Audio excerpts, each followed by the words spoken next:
It's time for another Central Division crossover, and today we'll be joined by Locked On Blackhawks host Jack Bushman. Could the Predators Blackhawks rivalry be heating back up?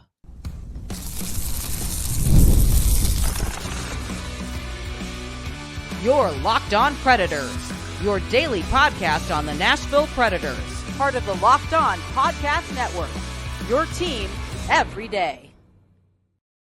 Welcome to the Locked On Predators podcast, and thank you for making us your first listen of the day. We are your free daily Nashville Predators podcast. We're a part of the Locked On Podcast Network, your team every day. Want to kick off this special crossover episode with a shout out to our Locked On Pred heads. Those are our everyday listeners who tune in each and every day to talk Nashville Predators hockey with us. We appreciate your support, and we love that we get to spend a little bit of your day with you. I'm Ann Kimmel. I'm a writer with Penalty Box Radio, and in just a minute, I will be joined by my partner in crime, Emma Lingen. We will also be joined by Jack Bushman. Jack is the host of Locked On Blackhawks for a great Central Division crossover as we catch up on Connor Bedard, the offseason moves Chicago has made, and just how spicy that Blackhawks Preds rivalry could be this season. Before we dive into all that, want to let you know today's episode is brought to you by Game Time. Download the Game Time app, create an account, and use code LOCKEDONNHL for $20 off your first purchase. Terms apply. Download Game Time today. What time is it? Game time. Emma and I are now joined by Jack Bushman. Jack is the host of Locked On Blackhawks.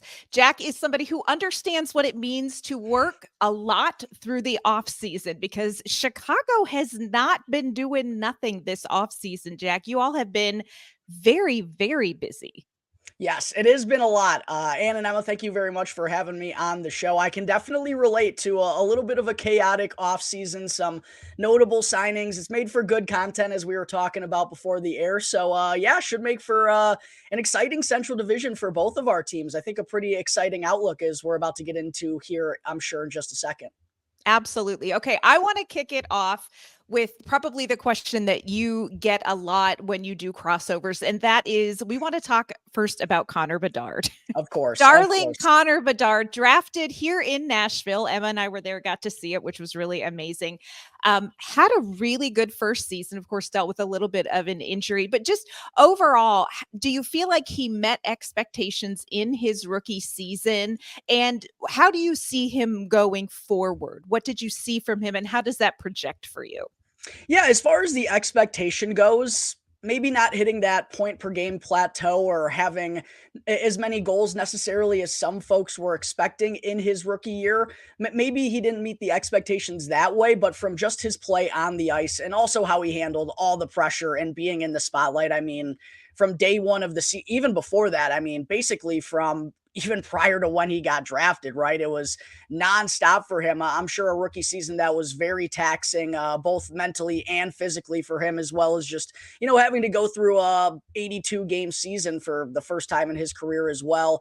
He handled it really well. And I think just the improvements that we saw from him throughout the course of his rookie season too was really what we wanted to see him just kind of start to get comfortable and establish some chemistry, and then really start to take over games once he got that confidence. And we definitely saw that in the second half. I think the most notable thing about his game that stood out to me was the development in his playmaking and just his overall hockey IQ. It feels like he learns on the fly really quick, and it didn't take him long to get much of an adjustment to the NHL level, but his playmaking really hit a stride in the second half of the season, whereas in the first half, he was really relying on his goal scoring to be on the stat sheet most nights. And by the second half, I mean, he was the driving force of the power play, the main distributor. So from all accounts, yeah, maybe the numbers weren't as high necessarily as some expected, but he also didn't have a lot of help alongside him. Taylor Hall was brought in to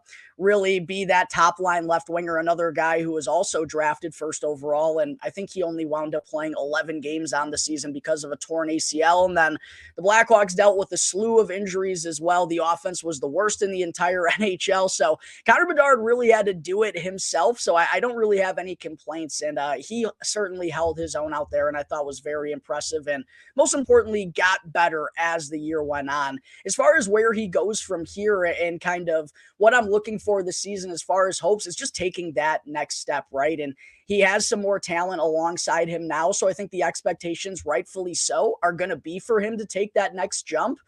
He's still going to be, that top line center. That's basically the role that he was in from day one. So the coaching staff gave him a lot of ice time, and that actually only went up as the season progressed too. So it felt like he was getting the trust of that coaching staff. And I really feel like there's not going to be any holding back with his game this upcoming season. So just really excited to see what that next step is going to be for him now that he's going to have a little bit more competent offensive players alongside him. Yeah, he really did such a great job for an 18-year-old handling the pressure of, in a lot of ways, being the new face of the league. So kudos to him and to the people that he has surrounded himself with, because man, did he handle a major role in the league just with a lot of maturity. It was good to see. It was really good to see. And what's also just so impressive about him is that he has such a good head on his shoulders. I mean, he's such a good kid, says all the right things, never puts himself first, even though they're always asking questions about his personal accolades and how he, compares to certain superstars like a McDavid, since he's held in that generational category, right? And he never really makes it about himself. He said all the right things and just handled everything so properly. He's just such a good kid, an easy player to lead by example, it feels like, even at 18, 19 years old, just because he's kind of got that wow factor around him. People are ready to kind of go at his command. So yeah, he's just a really impressive kid on and off the ice, and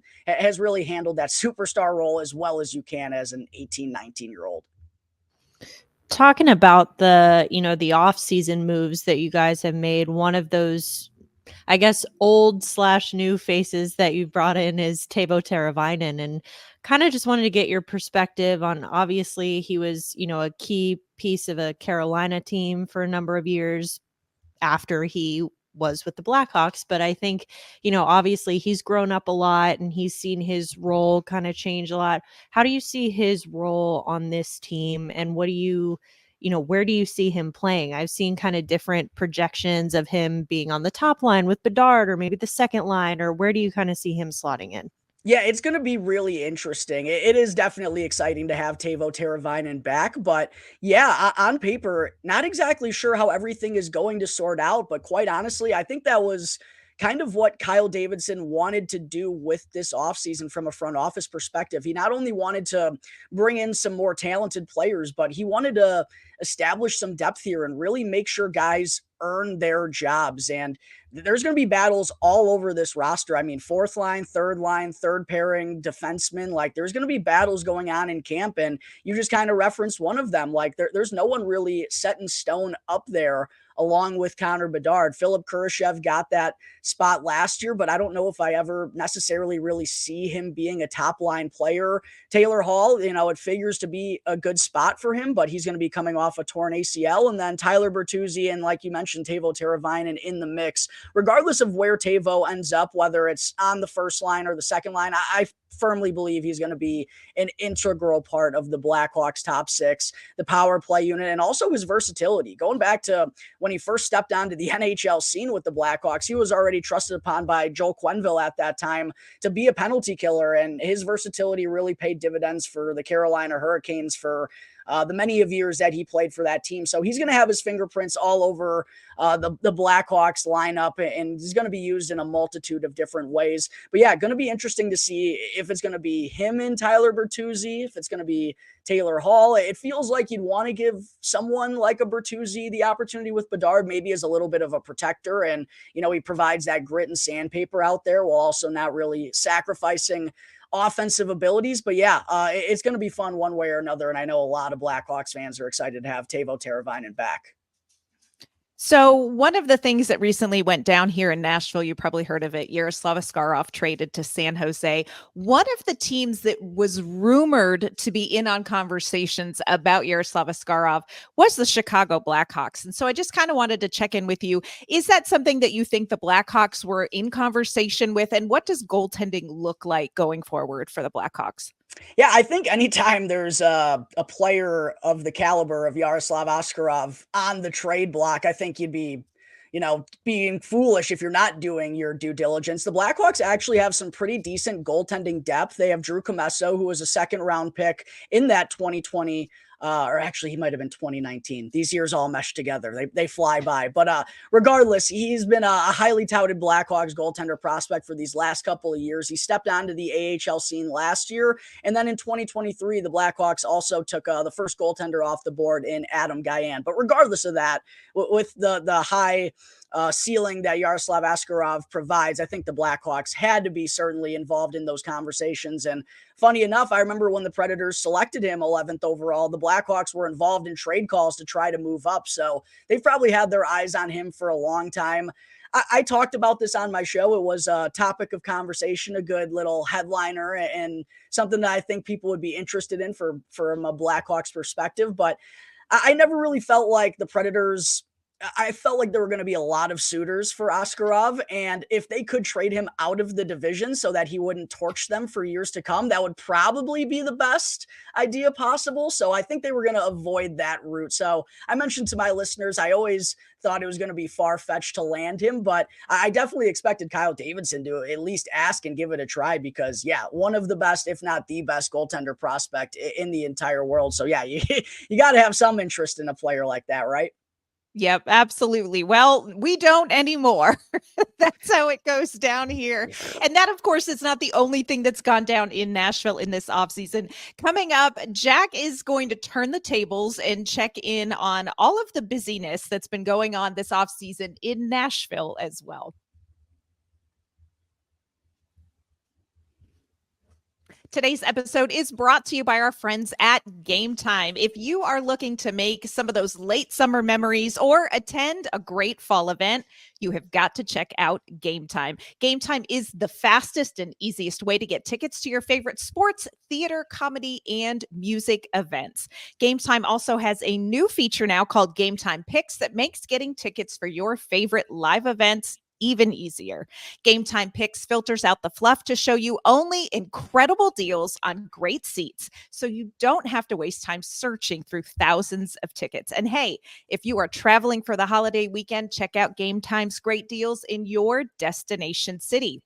Right now, they are offering 50% off for tickets to the Diamondbacks Dodgers game. Game Time makes it easy to see what you are purchasing up front with views from your seat. And when you activate their all-in pricing, you will not be surprised by excess fees at checkout. Your purchase is also covered with the most flexible customer service policy in the ticketing industry. So take the guesswork out of buying tickets with Game Time. Download the Game Time app, create an account, and use code LOCKEDONNHL for $20 off your first purchase. Terms apply. Again, create an account and redeem code LOCKEDONNHL for $20 off. Download Game Time today. What time is it? Game time. All right, Jack, it's again been busy in Chicago. It's been busy in Nashville. What can we catch you and your listeners up on? Yeah, first and foremost, speaking of busy off seasons, not only busy, but maybe the most impressive offseason, at least from my perspective, of any NHL team. And at least from afar, what feels like the most noteworthy offseason in the history of the Nashville Predators. I just kind of want to know, what's the vibe around this team right now? There's got to be some sort of excitement level getting these notable additions in. Jonathan Marchessault, who's won a Stanley Cup with Vegas and was a huge part of their success from day one of an organization. Steven Stamkos, obviously, been there, done that for the Tampa Bay Lightning. And then Brady Shea on the back end. UC Saros gets the huge extension. I'll ask Askarov questions here in just a second, but just from that front, from what the Predators did on July 1st, talk to me about the excitement around this team as we're about to head into September here.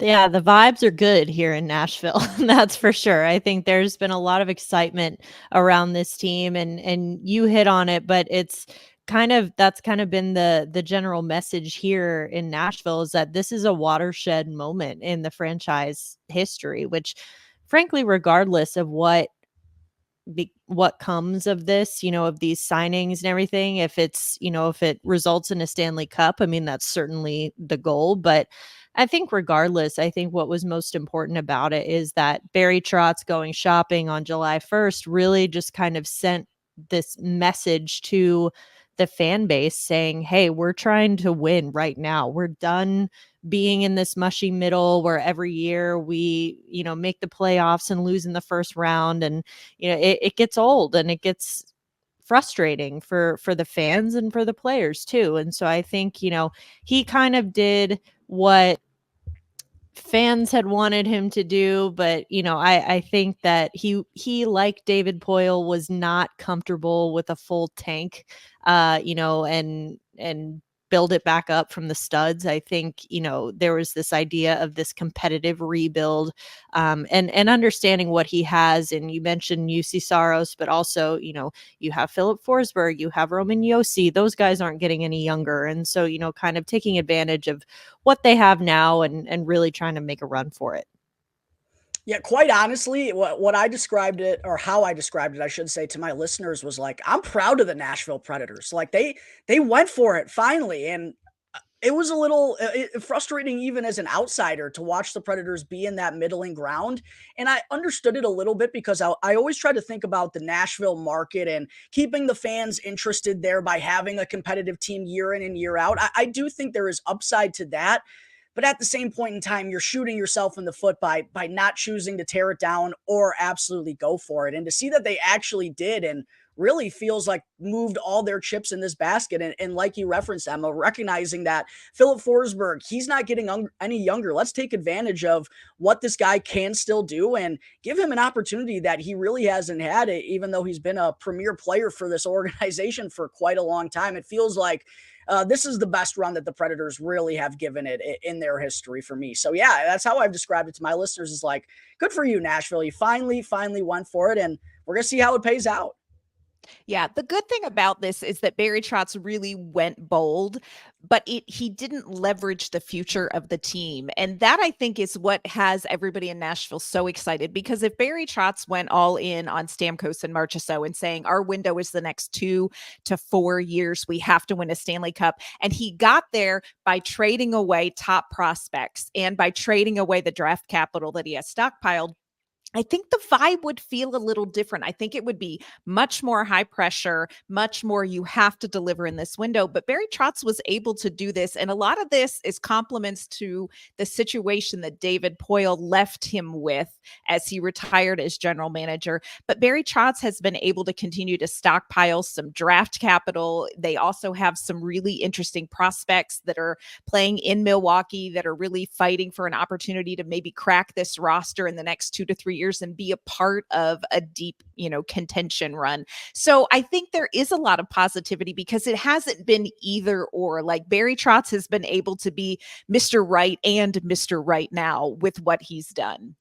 And while obviously the notable offseason additions and Philip Forsberg, UC Saros, those are going to get the players that are going to get the lion's share of attention. I'm curious, who are a couple maybe not so notable players that you really think could help get this Nashville Predators team to this next level that you think could be maybe like a breakout player candidate that you're keeping an eye on for this year?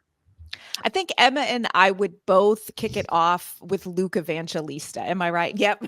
Yep. Luke Evangelista. So he played his first full season last season, and it was under a new head coach, and there were a lot of changes and a new system. But by the second half of the season, you really saw Luke Evangelista get it and get what Andrew Brunette wanted from him and get what he needed to do to be more successful at this level. And I think if he can continue that, if he can sort of pick up where he left off at the end of last season, this could be a breakout year for Luke Evangelista.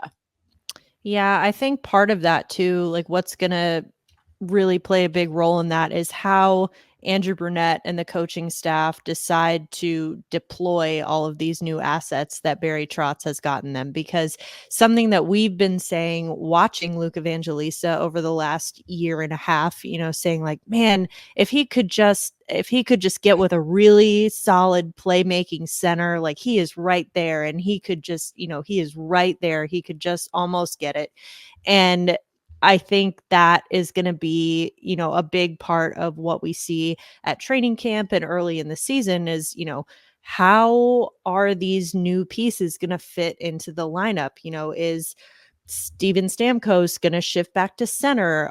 Is the top line going to stay together of Forsberg, O'Reilly, and Nyquist? Or are they going to try to break those guys up? And, because you want to put players like Evangelista in the position to really kind of unlock their full potential. And so I think that was kind of what we saw at least last year was, he was right there, and you could see it. You could see him gaining confidence. But the problem is you bury him on the third line with Mark Jankowski and Colton Sissons. That's maybe not the best position for him to be successful. But I think he's maybe not the fastest, like his skating isn't the best, but he's got that playmaking ability, and he's just really dynamic. And like I said, you could really see him kind of growing up before your eyes over the last year. And I'm excited. I know we're both excited to see what he can do this year.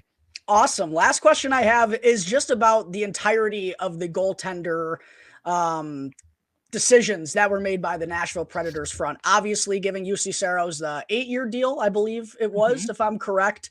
Yep. Obviously rewarding him for his outstanding play over the years and being a big factor in why the Nashville Predators even got to the playoffs these last few years. And I don't know if there's been a better goaltender against the Blackhawks the last 5 to 6 years. I mean, every time UC Saros is in net against the Hawks, it's basically 2 goals or fewer for us. But obviously you give him the extension, but then you also give Scott Wedgwood a 2-year deal. And then that leads to not a clear path no longer being there for Yaroslav Askarov. We now know he is a member of the San Jose Sharks. Just give me your thoughts as a whole over the decisions made by Barry Trotz and the Predators organization over, I guess, all 3 decisions. The Saros extension, basically choosing him as the franchise goaltender over Askarov, and then bringing in Wedgwood, which kind of forces Yaroslav out of the picture. Yeah, I think, it's obviously been the topic of conversation in Nashville really for the last couple years as Saros was entering the last year of his contract, which is this year. And, it's something that we've said on our show a lot is just because you have this trade chip or this tradable asset doesn't mean that you have to trade him. And I think that was, for so long, I mentioned the Predators being stuck in this mushy middle and, okay, where are we going? Are we just going to stagnate here or what? And I think that, the idea was, all right, maybe we just call it a wash, sell, get rid of Saros, bring up Askarov, see what you've got, and then just kind of go from there. And I think for so long, this franchise hadn't picked a direction, and that's what doing this, this shopping spree on July 1st, I think that all of that hinges on UC Saros and his contract, because something that we've said on our show several times before is that you don't get Steven Stamkos and Jonathan Marchessault and Brady Shea if UC Saros is not your starting goaltender. You don't get those guys if Askarov is your goaltender, because not that he's not talented or skilled enough to be an elite NHL goaltender, because I think he is. He's just not there yet. And so we talk about having a timeline and, being successful for the long term, but also being successful right now. And I don't think, as talented and skilled and exciting as Askarov is to watch, he's not the guy that's going to drag you into a playoff race if you need him to. Now, hopefully the Predators don't need goaltending to drag them into the playoffs as they have for so many years. That's why they went out and got all these new pieces. But, you'd like to have that if you can. Yeah. And I would say the Scott Wedgwood signing, and Emma and I have said this, the Scott Wedgwood signing, I understand was sort of the nail in the coffin for Yaroslav Askarov. But when Barry Trotz sort of committed to this window of we want to be a contender in the next like 2 to 4 seasons, when you have Scott Wedgwood as your backup, you are counting on him to keep your team winning games and getting you to the playoffs and into the playoffs if something, knock on wood, were to happen to UC Saros. If Yaroslav Askarov is your backup, what you want from him is to gain NHL experience. And that may be at the expense at times of winning games. And so Scott Wedgwood really was an indication that Barry Trotz is in, like chips are in. We want all bases covered so that we can really try to be a contender in the near future.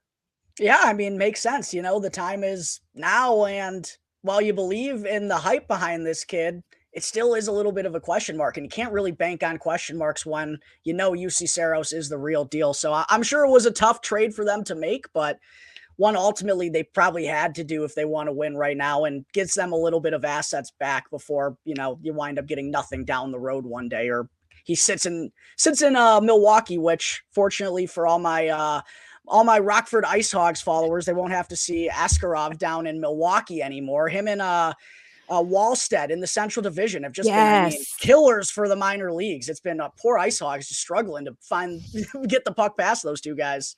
That's right. Yeah, it's gonna be a different look in Milwaukee in net for sure with Yaroslav Askarov moving on.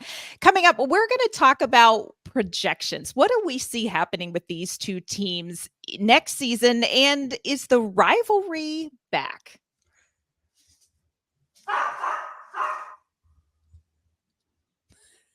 So, Jack, want to check in with you about next season. I know it's so hard to make projections. It sounds like both of our teams have a lot of decisions that need to be made, and those decisions may not be made until training camp when you kind of see these pieces they brought in together.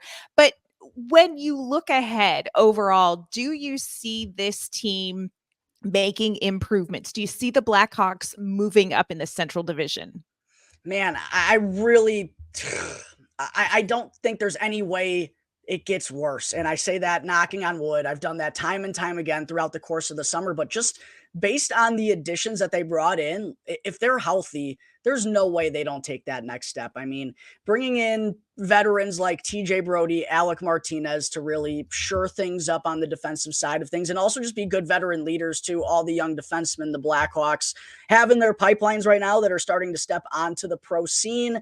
They shored up their goaltending by bringing in Laurent Brossoit. And then we talked about Tyler Bertuzzi and Teuvo Teravainen being two notable additions to the offensive side of things. They also brought in Craig Smith, who you are all familiar with as well. Pat Maroon, too, acquired Ilya Mikheyev. So, yeah, this team absolutely should be ready to take that next step. They're also much older than they've been for the last few years. I do still think they're going to lack that, other than Connor Bedard, that superstar offensive power. I think they're not going to be the worst team in the NHL offensively like they were last year, but I don't know if they're going to be one of the better groups.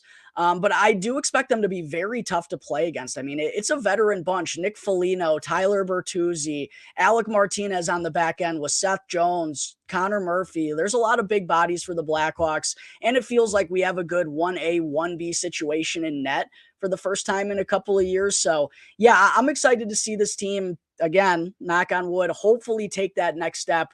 We've been wanting to see this for the last couple of years, but the rosters just have not been talented enough. You can't say that about this roster that the Blackhawks are walking into training camp with. So, yeah, it's the first time in a while. I'm excited to see how things are going to be shaking out in training camp, and excited to see how these guys are going to be looking out there on the ice. I think they're going to be a bit of a surprise team. I don't know if they're ready to get to that playoff level, but I think they're going to be a scrappy bunch. What do they need to do to get to that playoff level? What are the pieces you want to see them add? Yeah, which is the weird part about it, because I don't know if they're in a situation to add right now, because they're just preaching such a patient approach. And they really want to develop all these prospects the right way. And one thing that was the downfall of the Blackhawks being in contention and winning those 3 Stanley Cups in 6 years was the prospect pool really got neglected, and Rockford kind of became a little bit of an afterthought. And even in 2019 and 2020, we saw Kirby Doc and Adam Boquist get rushed to the NHL, and neither really had a swimming tenure with the Chicago Blackhawks. So it feels like Kyle Davidson is still being very patient. So I don't know necessarily if they're going to be in ad mode at the trade deadline. Quite honestly, if anything, I think they'd be a little bit of sellers. Like, they have Alec Martinez on a 1-year deal, and considering his age, I don't really think he's someone they have in their long-term picture. So I don't know if they're going to be doing too much adding, and that's kind of where it gets tough to see the ceiling of this Blackhawks team and them really breaking through and getting back into Stanley Cup contention. And I'm sure Kyle Davidson in the front office would love if the Blackhawks found a way to get into the Stanley Cup playoffs, but I don't know if that's necessarily the expectations he's seeing with this team. I think all in all, from all accounts, the fan base, the organization, the front office, they just want to see this team get better. It's been a dark couple of years watching this team be at the bottom of the standings, and it's the Chicago Blackhawks. Fans are always going to show up and love this team. But last year was the first time it really felt like they were testing the fan base's patience a little bit. And it seemed like the front office understood that. So yeah, just ready to see this team be better. I don't know if they're going to be ready to take that type of hurdle, but like I mentioned, I think they're going to be a scrappy team to play against, and I don't think they're going to be putting together the 8-game losing streaks that we've seen plague this franchise for the last few years. It kind of feels like all of the Central Division, or most of the Central Division, have been very busy this offseason. I mean, got Chicago, obviously Nashville, then you have St. Louis making moves. You've got Winnipeg seems to maybe have taken a step backwards. I don't know. I guess we'll see, but I don't know. What's kind of your thought on the division as a whole, and how that race will kind of shake out? It feels like it's a very unpredictable year for the Central Division compared to years past, and Winnipeg can never put a finger on them. I think they're going to be horrible. They wind up finishing second and sneaking into the playoff. I don't ever expect them to make a playoff run, but you never know what that organization is going to be. But outside of Colorado, yeah, I really think it's up for grabs, because I think Dallas is taking a little bit of a step back. Nashville obviously is expected to kind of climb up. Minnesota's still in a little bit of a weird spot financially because of the Parise and Suter deals from all those years ago. So yeah, it's kind of hard to exactly put a finger on what's going to go down with this Central Division. But I do believe the top three, at least from afar, that I'd put in August. I mean, obviously it's a little bit of a long shot here, but it feels like Colorado, Nashville, and Dallas are really the three top teams in my eye that I'd be looking for the Central Division this year. But yeah, I mean, as far as 4 through the rest, it kind of feels like it could shake out in any order, right? I don't know what to expect out of the Central this year. Yeah, it's kind of exciting. Great. It's exciting because I think we're so used to it just being Colorado and Dallas and then everyone else. And now it does, like you said, I mean, those two are still definitely at the top, but it feels a little bit more like anyone's race right now. Yeah, shake it up. I'm excited for new teams, hopefully, to get in the mix here. St. Louis, I don't know what they're doing. They just love spending money. I swear, giving out a ton of money. I don't know. They never giving out offer sheets to everyone. And I went to college in Missouri, and unfortunately, I had to watch the St. Louis Blues win a Stanley Cup while I was there. It was maybe the worst time I've ever had. But I've had the conversation with so many Blues fans. They gave out so much term and so much money to those guys. They really hindered their chances. And it feels like they're still kind of dishing out. I mean, the contract that they just gave Philip Broberg is $2.5 million too much. I'm like, will you guys ever learn? I don't know. I don't know what the Blues are doing. But I think it's okay for Chicago and Nashville if it takes them a while to learn their lesson. Yes, yeah. I'm okay with that. I think we'll sleep fine at night. You had mentioned just that this Chicago team is going to play a little scrappier with a little bit more of an edge. And we know that Chicago and Nashville in the past, saucy rivalry, y'all. Saucy rivalry. Do you expect some of that back between these two teams, with Chicago kind of taking that step forward, adding some of those players that are going to be in the mix, going to be physical, going to be sandpaper? And how do you see these two teams shaking out when they meet?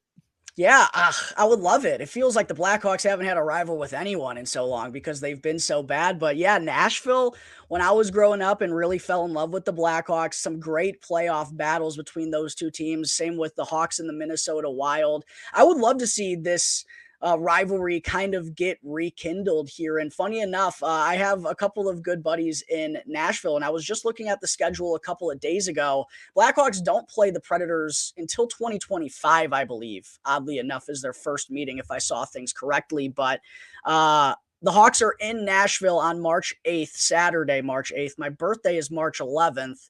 So I texted my buddies, like, I'm always in for an excuse to come to Nashville. I don't know if the Nashville fans will be treating me too welcoming as I'm wearing my 98 Connor Bedard sweater. But yeah, I'd absolutely love for that rivalry to get sparked back up. As far as what I could see from these two teams when they meet this year, as I referenced earlier, UC Saros just gives the Blackhawks fits whenever they meet. But I would like to see the Blackhawks handle their own, be a little physical with this Nashville Predators team, and yeah, kickstart that rivalry once again. I'm not gonna say I envision the Blackhawks getting the better of this Predators team in the season series. I think it's pretty clear who has the better squad on paper. But yeah, would love to see some hard fought interdivision rivalry matchups between these two teams once again, and hopefully we get that this year. That'd be great. Jack, let everyone know where they can find you and find the podcast. Yeah, absolutely. You can find me on X or any socials at Jack Bushman 2. Locked On Blackhawks, you can find for free wherever you may listen to your podcast. And if you want to check it out on X, follow the show at capital L, capital O _ Blackhawks. All right. And you can find us, of course, at LO_Predators on social media. You can find the podcast on your favorite podcasting platform and, of course, on YouTube as well. Jack, thank you so much for joining us. We have heard you may come to Nashville in March. Emma and I will be watching for you to show up. And Emma, thank you so much for having me. I've already texted my buddies and he told me I could stay all weekend. So it sounds like we're already having the plans going down here. Just got to make it happen. Sounds great. We'll see you then. Absolutely. Looking forward to it.